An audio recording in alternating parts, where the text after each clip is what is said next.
হঠাৎ পুরুষালী ডাক শুনে প্রিয়তা ঘুরে তাকালো। রুদ্ধকে আর অদ্রিজাকে দেখতে পেয়ে হাসি মুখে কয়েক পা এগিয়ে বান্ধবীর নিকট দাঁড়িয়ে এক পাশ থেকে জড়িয়ে ধরল। রুদ্ধের পানে তাকিয়ে শুধিয়ে উঠল। কেমন আছেন ভাইয়া?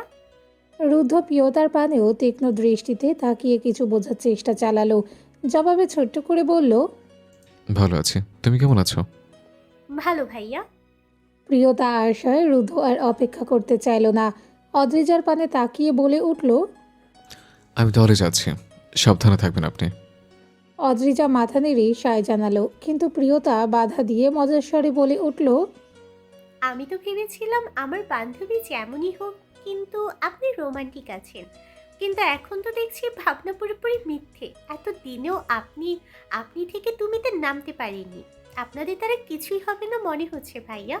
আপনাদের যা অবস্থা দেখছি তাতে এখন তো ভয় হচ্ছে আমি আদেও খালামণি হতে পারবো কিনা ভেবে। অদ্রিজা লজ্জায় নিজের চোখ আড়াল করার চেষ্টা করলো। রুদ্ধ বইয়ের অবস্থা দেখে ঠোঁট বাঁকালো, হাতের ইশারায় প্রিয়তাকে কাছে ডাকলো। প্রিয়তা আগ্রহ নিয়ে কাছে আসতেই রুদ্ধ ঝুঁকে প্রিয়তার কানের কাছে মুখ নিয়ে ফিস ফিস করে বলে উঠল, তোমার বান্ধবীর ভয় কাটানোর সুযোগ দিচ্ছে মাত্র। আর কিছুদিন অপেক্ষা করো, তারপর যতগুলো যাও ততগুলো বাচ্চার খালামুনি বানাবো তোমাকে। ততদিন তুমি অপেক্ষা করতে থাকো।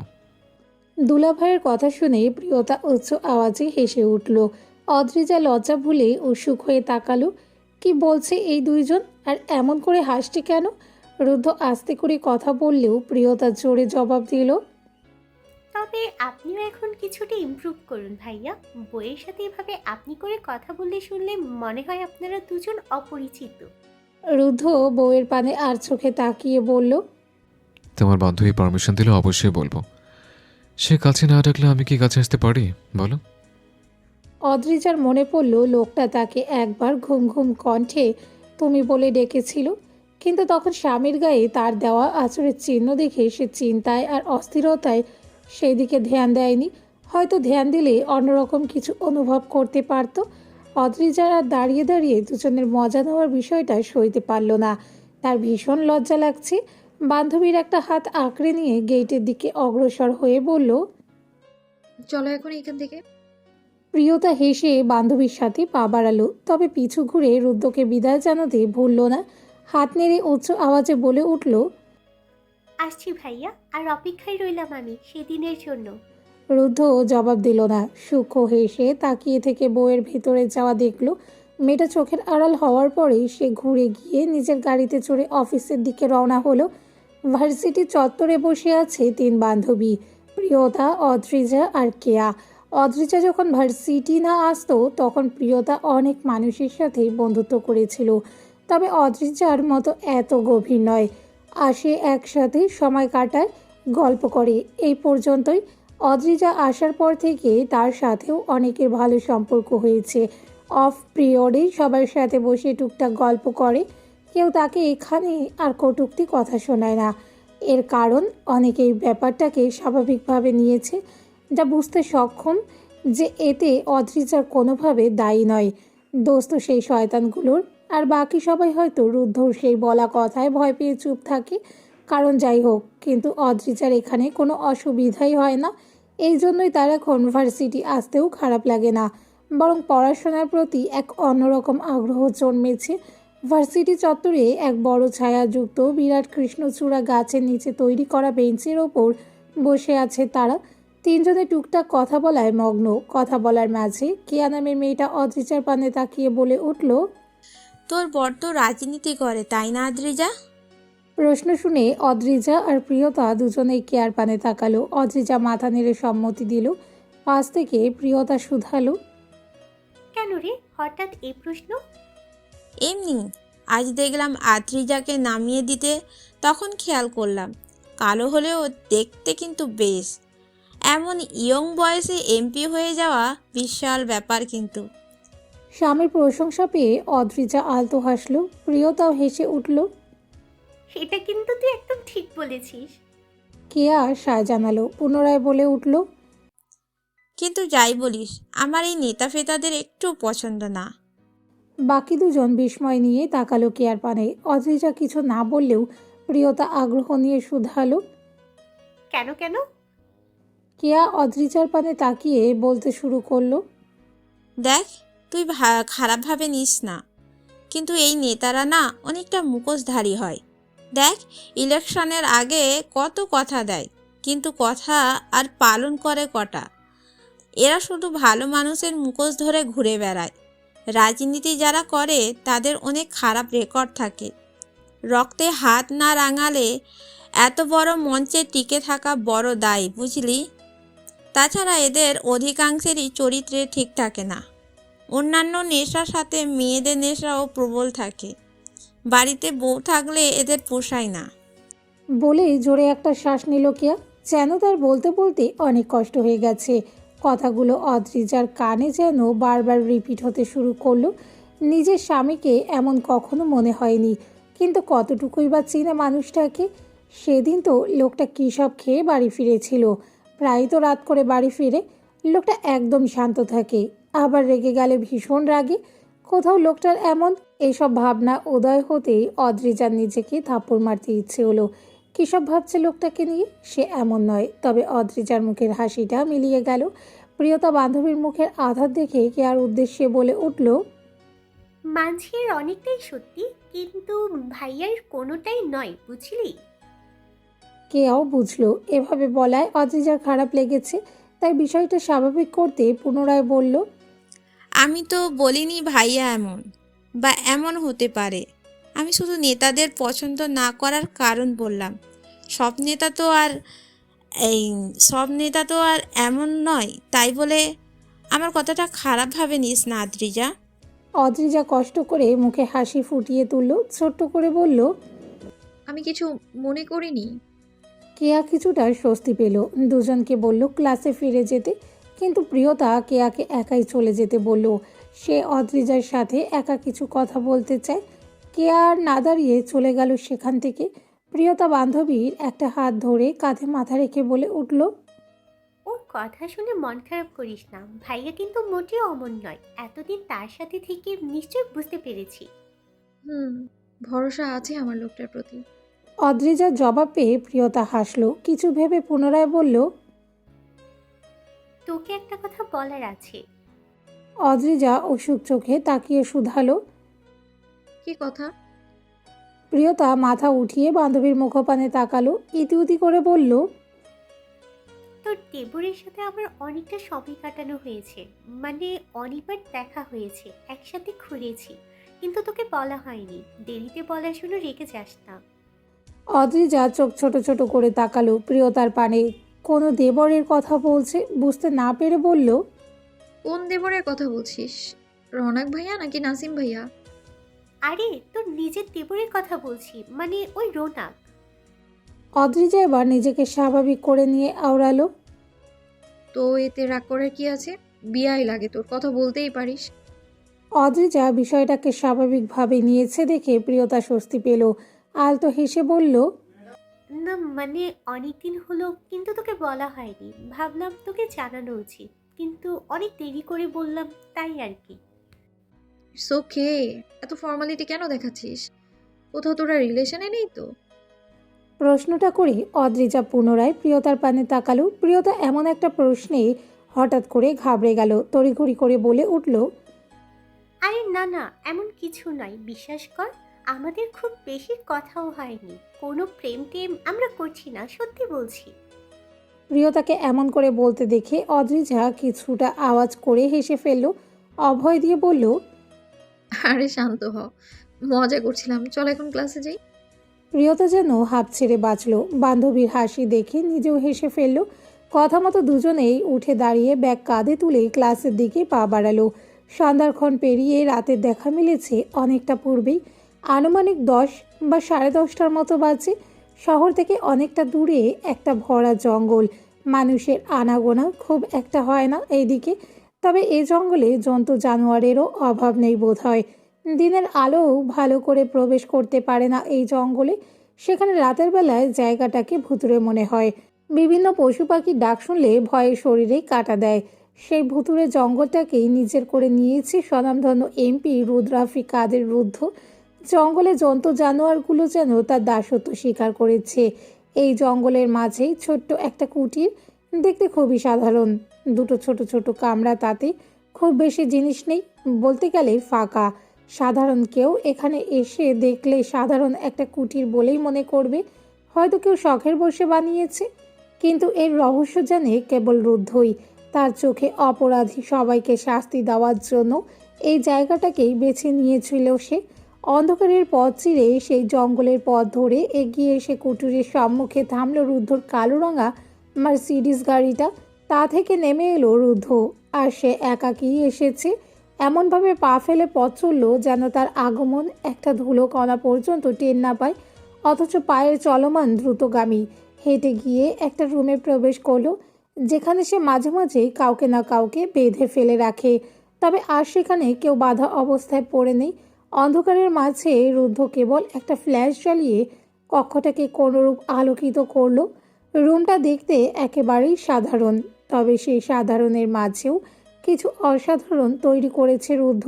রুমটার মেঝেতে রাখা একটা চেয়ার, সেই চেয়ার সরালেও তেমন কিছু নজরে পড়ে না, কিন্তু চেয়ারটা সরিয়ে রেখে রুমে লাগানো সুইচ বোর্ডের কাছে এগিয়ে গেল রুদ্ধ। সুইচ বোর্ডের পাশে সূক্ষ্মভাবে তৈরি করা এক আধুনিক ডিজাইনের ডিভাইস, যা ভালো করে খেয়াল না করলেও বোঝার সাধ্যই নেই, কারণ সেখানে মাঝারি আকারের একটা দেয়ালের চিত্র আঁকা, যার মাঝে ফিঙ্গারপ্রিন্ট ডিভাইস লাগানো। সেখানে নিজের হাতের ছাপ ফেলতেই চেয়ারে রাখা সেই জায়গাটা আকস্মাৎ ফাঁক হয়ে গেল। দৃশ্যমান এলো এক সুড়ঙ্গ পথের। রুদ্ধ এগিয়ে সেই পথে নেমে এলো। পথ শেষ হলো মাটির নিচে এক কক্ষে। কক্ষটা উপরের দুই কক্ষের সমান বোধ হয়, দেখতে অনেকটা বেসমেন্টের মতো, তবে পুরোটাই আধারে ঢাকা। রুদ্ধ শুরুতে রুমটাকে আলোকিত করে তুলল। আলোকিত হতেই চোখে বিঁধল সেই সাধারণ একটা কক্ষ, তবে এখানে ওপরের রুম দুটোর মতো ফাঁকা নয়।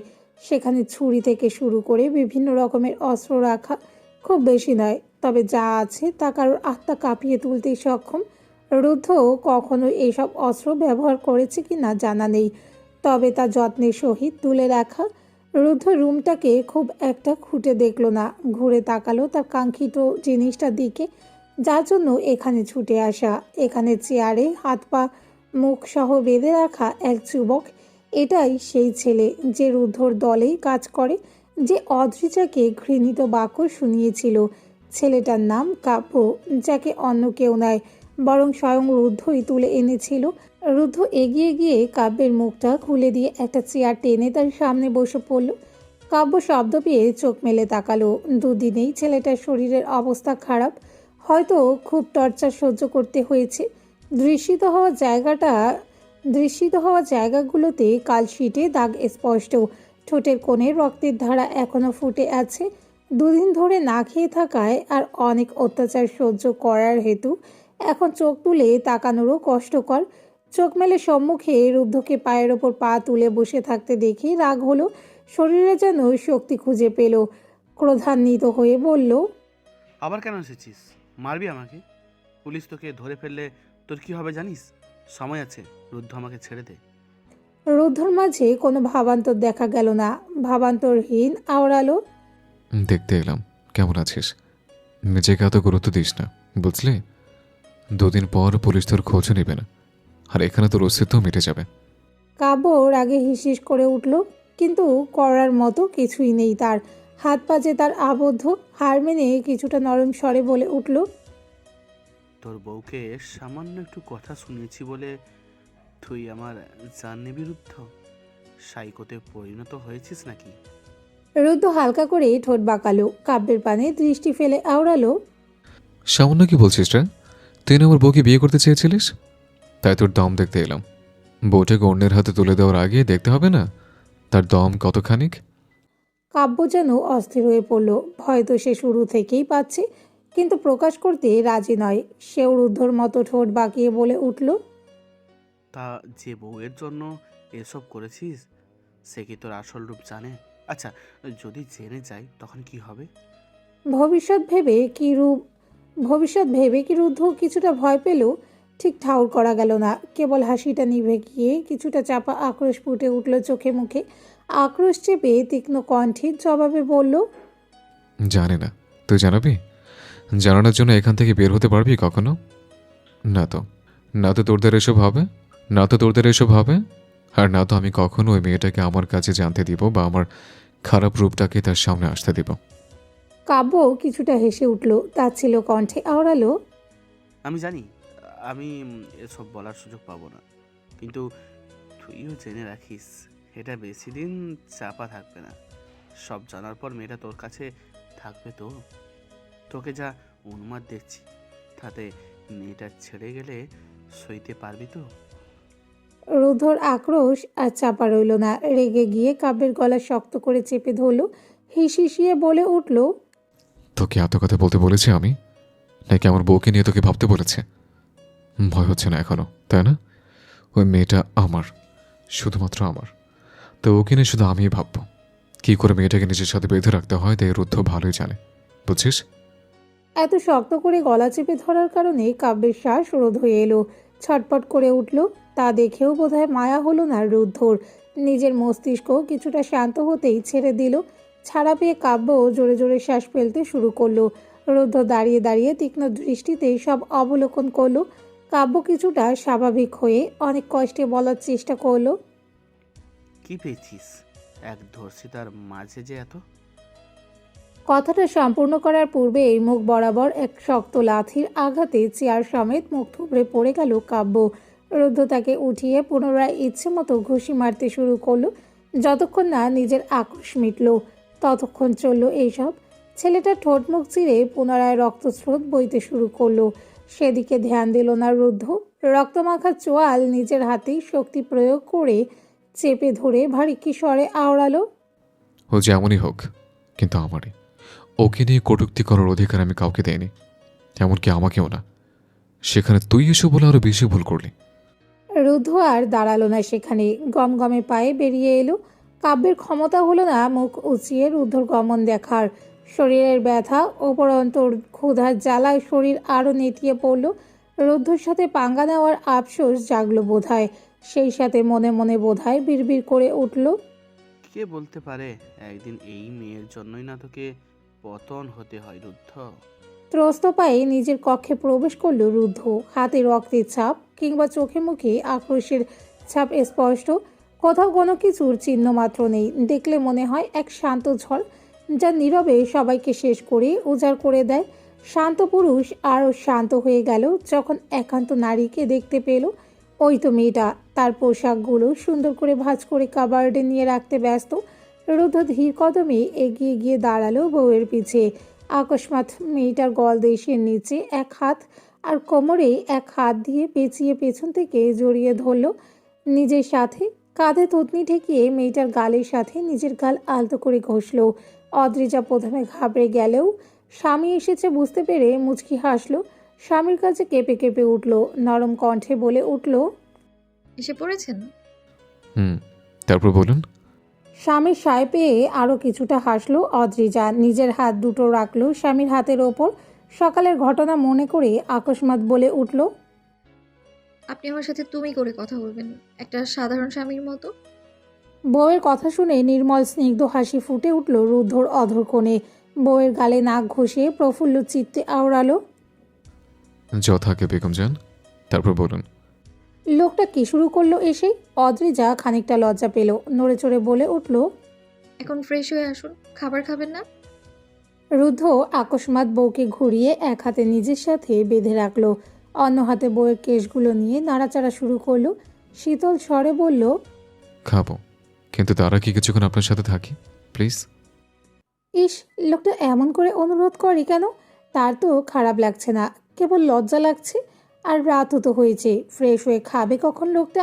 অদ্রিজার ভাবনার মাঝে রুদ্ধ চোখ পড়ল বউয়ের পদ্ম পাপড়ির ন্যায় অষ্টদয়ের ওপর। কাল রাতের মধুময় ঘটনা স্মরণ হতে যেন পুনরায় লোভ লাগলো। কেশ নিয়ে খেলা করা হাতটা নেমে এলো বউয়ের ওষ্ঠে। বৃদ্ধা আঙ্গুলের সাহায্যে আলতো স্লাইড করে নেশাগ্রস্ত চোখে তাকিয়ে থেকে হাসকি স্বরে আওড়ালো। That was incredibly yummy. May I have another try, sweetheart? স্বামীর কথার মানে বুঝতে পেরে অদ্রিজার লজ্জায় মরিমরি অবস্থা হলো। সাথে এই সম্বোধন আর স্বামীর আলতো স্পর্শে শরীর জুড়ে শীতল স্রোত বয়ে গেল। লজ্জায় মূর্ছা গিয়ে ধীর স্বরে বলে উঠল। এখন না প্লিজ। বউয়ের মৃদু ভয় আর লজ্জা দেখে রুদ্ধ আলতো হাসল। বউয়ের ওষ্ঠ থেকে হাস সরিয়ে নিল, তবে বউকে ছাড়ল না। ভয় ভুলাতে আর একটু লজ্জায় ভরিয়ে দিতে শান্ত কণ্ঠে বলল, ঠিক আছে, এখন না হোক, কিছুক্ষণ বাদই না হয় ট্রাই করলাম, যখন আপনার ইচ্ছা হয়। রুদ্ধর কথায় অদ্রিজা লাজুক হাসল। লোকটা আজ এসেই শুরু করেছে, এমন তো কখনো করেনি। নাকি কালকের রাতের পর লোকটা অন্যরকম হয়ে গেছে? জবাব তো জানে না অদ্রিজা। তবে লজ্জার হাত থেকে রক্ষা পেয়ে আর নিজের অশান্ত মনকে শান্ত করতেই হঠাৎ করে বলল, আপনাকে একটা কথা জিজ্ঞেস করব? হুম, করুন। অদ্রিজা চোখ তুলে স্বামীর চোখে স্থাপন করল। শুষ্ক ঢোক গিলে শুধিয়ে উঠল, শুনেছি যারা রাজনীতি করে তাদের নাকি অনেক খারাপ অভ্যাস থাকে। রক্তের খেলা ছাড়া কখনো এই মঞ্চে টিকে থাকা যায় না নাকি? খুন করতেও নাকি পিছপা হয় না। আপনি কখনো এমন করেননি তো রুদ্ধ?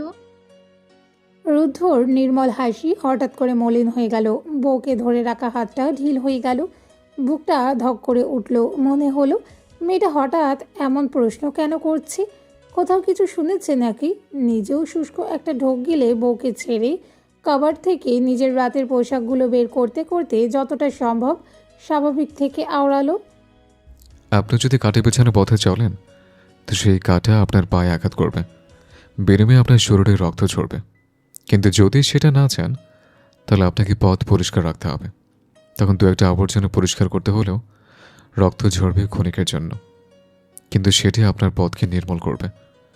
এখন আমি যাতে কাটামুক্ত পথে চলতে পারে, তার জন্য দু একটা আবর্জনা নিজের হাতে সরিয়ে দেওয়া, এটাই স্বাভাবিক নয় কি?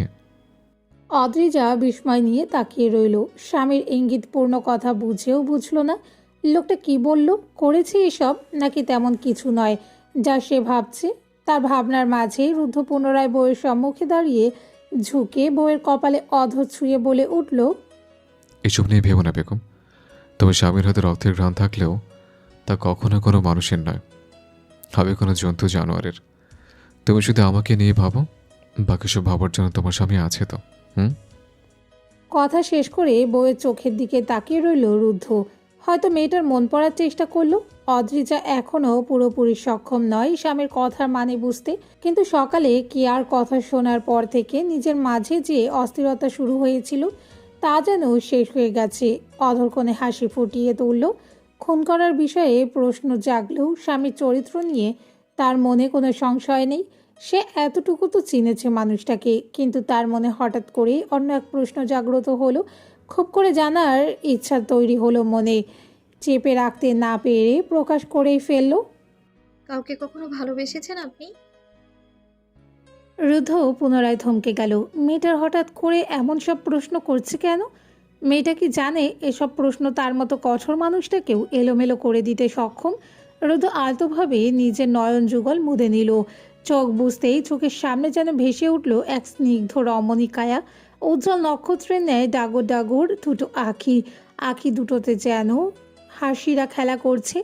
আঁখি দুটির গভীরতায় যেন তার মতো শক্ত পুরুষও এক মুহূর্তেই ডুবে যেতে বাধ্য। স্মরণ হতেই বুকের হৃদ স্পন্দন তীব্রতর রূপ ধারণ করলো। জবাবস্বরূপ শান্ত অস্থির স্বরে এক অগমুখ সত্য প্রকাশ করে উঠল রুদ্ধ, যা তার বউয়ের হাসি মিলিয়ে দিয়ে পুনরায় অস্থিরতায় ভরিয়ে দিতে সক্ষম ছিল। ভালোবাসতাম, খুব করে বাসতাম, আর এখনও তা প্রবাহমান আছে।